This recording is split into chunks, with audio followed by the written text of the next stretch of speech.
Hello everyone, my name is सुबह खंडेलवाल और आप देख रहे हैं asaadstudy.com। आज है हमारी 120 डेज 120 क्वेश्चन सीरीज का डे 39 और आज हम करेंगे क्वेश्चन नंबर 39। क्वेश्चन नंबर 39 जो मैंने लिया है वो आपकी क्लास 10 आपकी मैथ्स की बुक एनसीईआरटी चैप्टर 5.2 का क्वेश्चन नंबर 8 लिया है और ये क्वेश्चन अरिथमेटिक प्रोग्रेशन से लिया है।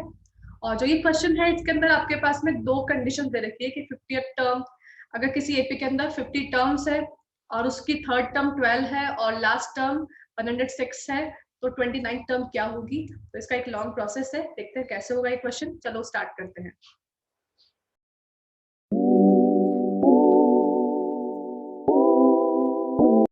सो इस क्वेश्चन के अकॉर्डिंग हमारे पास में क्या गिवन है, an AP consist of 50 terms, यानी एपी के अंदर टोटल 50 टर्म्स है, मतलब कि आपके पास में यहाँ पे 50 टर्म्स है।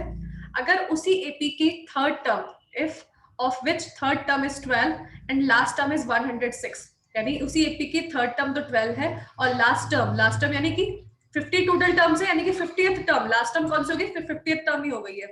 अगर किसी एपी में 50 टर्म्स है और आपसे बोला जाए कि लास्ट टर्म 106 है तो 50 टर्म्स का मतलब क्या हो गया, 50th टर्म ही 106 हो गई है। तो इस तरह से हमारे पास में यहाँ पे दो केस दे रखे हैं, थर्ड टर्म और 50th टर्म की, उन दोनों को हम यूज में लेंगे और उससे हम 29 टर्म आगे फाइंड करेंगे। तो सबसे पहले लिखेंगे here third term is equals to 12। अगर third term is equals to 12 है तो हमारे पास में यहाँ पे क्या इन्फॉर्मेशन गिवन है, यानी कि n is equals to 3 given है, यानी थर्ड टर्म का नंबर दे रखा है, यानी n गिवन है 3। और थर्ड टर्म पे क्या लिखा हुआ है, यानी कि A3 पे क्या लिखा हुआ है, 12 लिखा हुआ है, यानी कि A3 इज इक्वल्स टू 12। यहाँ पे हमारे पास में दो इन्फॉर्मेशन गिवन है इस लाइन से, इस कंडीशन से।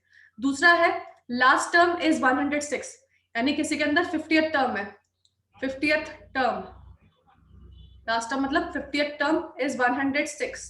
तो 50th टर्म का मतलब क्या है, n is equals to 50 for this condition. इस कंडीशन के लिए n इज इक्वल्स टू 50 हो चुकी है और इस कंडीशन के लिए 50th टर्म पे यानी A50 पर 106 लिखा हुआ है, N3 पर A3, यानी कि जब आपकी टर्म 3 है, थर्ड टर्म है, तब उसके लिए A3 आपकी 12 हो चुकी है, जब आपकी 50th टर्म है तो अब आपकी A50 आपकी 106 है। तो ये दो हमारे पास में अलग अलग कंडीशंस गिवन है। अब हम इनको हमारी जो an वाला फॉर्मूला होता है उसके अंदर पुट करेंगे। तो सबसे पहले हम यहाँ पे पुट करते हैं an is equals to a plus n minus 1 d हमारा फॉर्मूला है। n के प्लेस पे इस कंडीशन में क्या है, a is equals to a3 is equals to a plus n की जगह पे 3 माइनस 1 डी। तो यहां से बन गया ये a3 क्या है 12, a3 की जगह मैंने 12 लिख दिया, a प्लस 3 माइनस 1 यानी कि 2d। तो 12 is equal to a plus 2d जो हमारे पास में गिवन था उस अकॉर्डिंग हमारी ये इक्वेशन बन चुकी है। ये आइए फर्स्ट से, ठीक है। इसका प्रॉपर सोल्यूशन आपको नीचे डिस्क्रिप्शन बॉक्स में मिल जाएगा, जहां पे जैसे आपको एग्जाम में लिखना है, मैं आपको समझाने के अकॉर्डिंग बता रही हूँ कि किस तरह से ये होगा। वैसे लिखना आपको इस तरह से भी है, इस तरह से भी आप लिख सकते हो, आपका कोई आपके मार्क्स नहीं कटूंगे। ऐसे अगर हम 50th टर्म की बात करें तो 50th टर्म के लिए आपकी n is 50 and 50th term यानी 106 इज an। तो अगेन ये फॉर्मूला में पुट करते हैं, an is equals to a plus n minus 1 d। What is an, यानी A50, a plus n is 50 minus 1, यहाँ पे n की प्लेस पे 50 रखेंगे और d A50 is 106, a plus 50 minus 1 is 49 d। तो हमारे पास में यहाँ पे एक और इक्वेशन आ चुकी है जिसके अंदर अगेन हमारे पास में a और d गिवन नहीं है। सेम आपकी एपी के लिए, सेम अरिथमेटिक प्रोग्रेशन की सीरीज के लिए हमारे पास में यहाँ पे दो इक्वेशंस आ चुकी है। अब ये दोनों इक्वेशंस को यूज में लेंगे हम। ये इक्वेशंस आप देख सकते हैं, ये लीनियर इक्वेशंस की जैसे बन रही है, जिसके अंदर दो अननोन टर्म है a और d। तो हमें पता है चैप्टर नंबर 3 के अंदर हमने दो आपके जब आपके पास में दो अननोन टर्म्स होती है जैसे कि a और d, वहां पे होती थी x y, तो उनके लिए हम वहां पे प्रॉपर हमारे पास में सॉल्यूशंस होते थे कि कैसे हम सॉल्व करेंगे। तो हम पहले इनको लिख लेते हैं, 12 is equals to a plus 2d and दूसरी तरफ 106 is equals to a plus 49d। 106 is equals to a plus 49d। ये हमारे पास में दो हमारी इक्वेशन आ चुकी है। अब हम इनको कैसे सॉल्व करेंगे, ये दोनों इक्वेशन आपकी लीनियर इक्वेशंस है और लीनियर इक्वेशन को सॉल्व करने के हमारे पास में तीन तरीके हैं जो मैंने इससे पहले के वीडियोस में समझाए हुए हैं। और इसके अलावा इसका पूरा प्रॉपर वीडियो बन चुका है, इस क्वेश्चन का भी बना हुआ है और इस पूरे चैप्टर का भी, और चैप्टर 3 यानी लीनियर इक्वेशंस वाले चैप्टर का भी पूरा बना हुआ है। तो यानी जो भी मेथड आपको जैसे भी समझना है आप समझ सकते हैं। सबके यहाँ पे लिंक आपको डिस्क्रिप्शन बॉक्स में मिल जाएंगे। और सॉल्व कैसे करेंगे? सॉल्व करने के लिए हमारे पास में 3 मेथड होते हैं। एक होता है हमारे पास में सब्स्टिट्यूशन मेथड, दूसरा होता है लीनियर, दूसरा होता है एलिमिनेशन मेथड, और तीसरा होता है क्रॉस मल्टीप्लिकेशन मेथड। तो हमारे पास में हम दोनों में से, तीनों में से कुछ भी यूज में ले सकते हैं। हम यूज में लेंगे यहाँ पे सेकंड वन, यानी कि एलिमिनेशन मेथड। वो ज्यादा इजी पड़ता है, वो ज्यादा हमारे यूज टू रहते हैं, हम ज्यादा उसके में ज्यादा हम उसको यूज में लेते हैं, इसलिए मैं वो वाला यूज में ले रही हूँ। तो एलिमिनेशन मेथड के अकॉर्डिंग आपको कोई भी एक टर्म, या तो ए या फिर डी, या तो आपको ए वेरिएबल को या फिर डी वेरिएबल को, दोनों में से किसी को भी आपको एलिमिनेट करना होगा। जैसे कि यहाँ पे a है, उसका कोएफिशिएंट 1 है, कुछ नहीं है मींस 1 है। यहाँ पे a के मल्टीपल में कुछ भी नहीं है तो हम मान लेंगे वहां पे 1 है। यहाँ पे भी a के मल्टीपल में 1 ही है क्योंकि कुछ भी नहीं है, तो उसको हम 1 मान लेते हैं।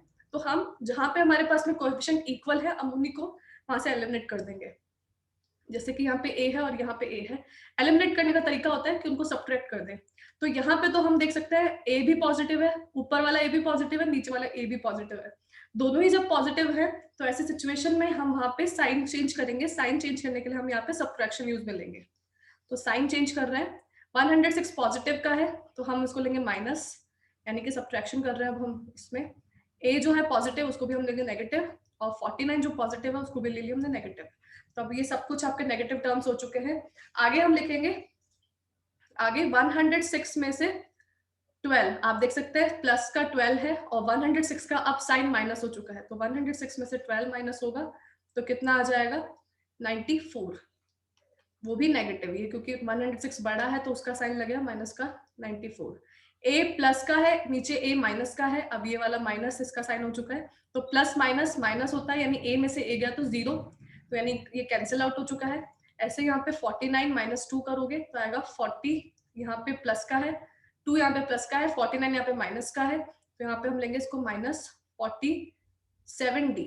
आप देख सकते हैं माइनस का 49 में से 2 गया तो 47, जो बड़ा है कौन है? 49 बड़ा है तो उसका साइन यहाँ पे माइनस लग गया। अब हम d की वैल्यू निकालेंगे, माइनस का 94 अपॉन माइनस का 47, माइनस से माइनस कट, 47 से 94 कट, आगे यहाँ पे d इज इक्वल्स टू 2। तो यहाँ से हमारे पास में d की वैल्यू 2 आ चुकी है। अब ये वाली वैल्यू हम किसी भी इक्वेशन के अंदर, या तो हमारी फर्स्ट इक्वेशन या फिर सेकंड इक्वेशन, दोनों में से कहीं पे भी पुट कर देंगे तो हमारा आंसर आ जाएगा, a की वैल्यू भी हमारी आ जाएगी। हमें एक्चुअली फाइंड क्या करना है? हमें 29th टर्म फाइंड करनी है।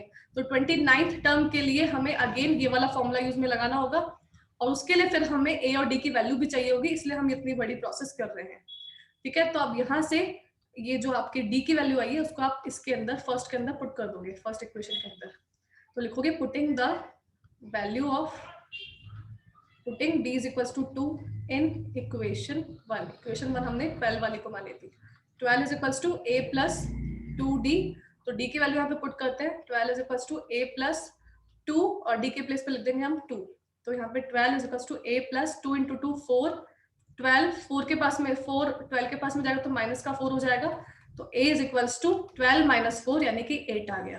तो यहाँ से हमारे पास में a की वैल्यू 8 और d की वैल्यू 2 आ चुकी है। अब हमें क्या करना है? क्वेश्चन के अकॉर्डिंग अब हम 29th टर्म फाइंड करनी है। तो 29th टर्म के लिए हमारे पास में फॉर लिखेंगे हम यहाँ पे, फॉर 29th टर्म हमारे पास में प्रॉपर फॉर्मूला है जो भी हम यूज में ले रहे थे, an is equals to a plus n minus 1d, where n is equals to 29 और a अभी हमने फाइंड की थी 8, यहाँ से हमने a फाइंड करी थी 8 एंड d हमारी थी 2।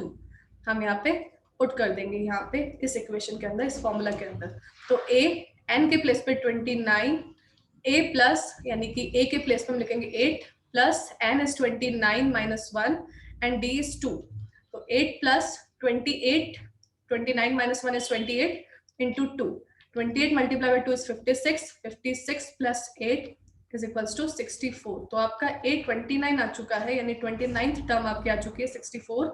यानी कि ऐसे क्वेश्चंस आपको और भी आ सकते हैं एग्जाम में। तो आपका जो 29th टर्म जो है वो आपको फाइंड हो चुका है। तो आई होप आपको समझ में आ गया होगा। आपके क्वेश्चंस ये भी पूछे जाते हैं कि ए और डी क्या होगा इस ऐसे में, तो आपको वो भी समझ में आ गया होगा। इस तरह से हमने ए और डी भी फाइंड करी, या फिर आपसे एपी भी पूछ ली जाती है कि आपकी जो 3 एपी के 3 टर्म्स, स्टार्टिंग के 3 टर्म्स बताइए, तो आप वो भी इससे सॉल्व कर सकते हैं। सो आई होप आपको समझ में आ गया होगा, और अगर कोई भी डाउट है तो प्लीज आप हमें कमेंट सेक्शन में बताइए, या फिर आप हमें इंस्टाग्राम पे डीएम कर दीजिए। इंस्टाग्राम की आईडी यहाँ पे गिवन है, आप हमें वहां जाके फॉलो भी कर सकते हैं। आपको वहाँ पे हमारे बहुत सारे एजुकेशनल कंटेंट मिलेंगे जो कि आपके लिए बहुत बेनिफिशियल हो सकते हैं। इसके अलावा आप हमारी वेबसाइट को भी विजिट कर सकते हैं www.asanstudy.com। वहाँ पे आपको बहुत सारे क्विजेज मिलेंगी आपके 10th क्लास से रिलेटेड, इवन और भी सब्जेक्ट्स में, मैथ्स के भी, साइंस के भी, इंग्लिश के भी और एसएसटी के भी, सबके आपको वहाँ पे क्विजेज मिलेंगी। और वीडियो को देखने के लिए थैंक यू सो मच। अगर आपको सब कुछ समझ में आए तो प्लीज लाइक जरूर कीजिएगा, और अपने फ्रेंड्स से जरूर से शेयर कीजिएगा, और सब्सक्राइब करना तो बिल्कुल मत भूलिएगा। थैंक यू सो मच, मिलते हैं नेक्स्ट वीडियो में, बाय बाय।